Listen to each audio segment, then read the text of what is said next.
मुख्यमंत्री एकनाथ शिंदे यांनी आज वर्षा निवासस्थानी मंत्री आणि काही वरिष्ठ आमदारांची बैठक घेतली। तर या बैठकीमध्ये मंत्र्यांनी काही प्रश्न आणि नाराजी आक्रमकपणे उपस्थित केली। ठाणे, नाशिक, रत्नागिरी, सिंधुदुर्ग, छत्रपती संभाजीनगर हे मतदारसंघ सोडू नका अशी आग्रही भूमिका यावेळेला मांडली गेली आहे। अक्षय भाटकर आपले प्रतिनिधी या संदर्भात अधिक माहिती आपल्यापर्यंत पोहोचवतात। अक्षय, खरं तर राजकीय घडामोडी घडत असताना दुसरीकडे अनेक गोष्टींवरून अजूनही धुसफूस सुरू असल्याचं पाहायला मिळतं आणि त्याच निमित्तानं मुख्यमंत्री एकनाथ शिंदे यांनी वर्षा निवासस्थानी मंत्री आणि काही वरिष्ठांची बैठक घेतलेली आहे। या बैठकीत नेमक्या कुठल्या गोष्टींवर चर्चा झाल्या?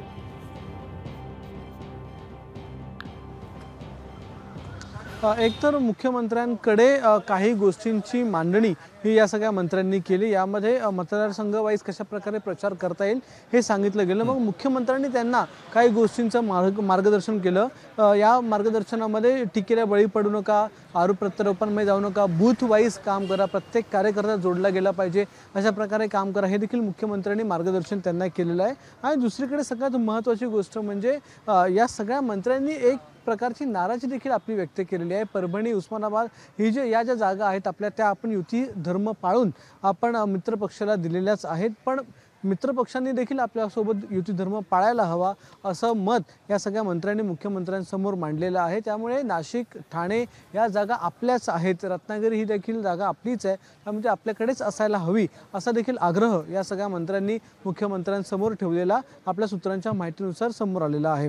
पण याच वेळी मुख्यमंत्र्यांनी देखील आश्वासन केलेलं आहे की युती धर्म जरी आपण 100% पाळला असला तरी देखील या सगळ्या वाटाघाटींमध्ये आपल्याला समजून घ्यायला हवं आणि 100% आपल्याला आपल्या सन्मानपूर्वक जागा मिळतील असा विश्वास मुख्यमंत्र्यांनी व्यक्त केलेला आहे। आणि या सगळ्या नेत्यांना, या सगळ्या मंत्र्यांना आश्वासित केलेलं आहे की आपल्याला ज्या सन्मानपूर्वक जागा मिळायला हव्यात त्या सर्व जागा आपल्याला मिळणारच आहेत, त्यामुळे कोणतीही तुम्ही काळजी करू नये असं मुख्यमंत्र्यांनी त्यांना सांगितले। त्यामुळे या ज्या वाटाघाटी गेल्या काही दिवसांमध्ये झालेल्या उमेदवार बदलीमुळे देखील काही नाराजी जी होती ती या सगळ्या मंत्र्यांनी मुख्यमंत्र्यांसमोर व्यक्त केली आणि मुख्यमंत्र्यांनी आपलं मत या सगळ्या संदर्भातलं मंत्र्यांना सांगितलंय। आता थोड्या वेळानंतर मुख्यमंत्री देखील हे बोलतील माध्यमांशी अशी शक्यता आहे।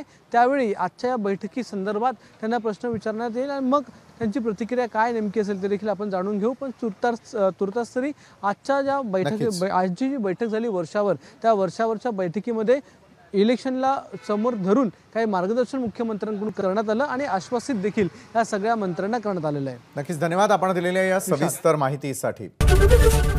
एबीपी माझा, उघडा डोळे बघा नीट।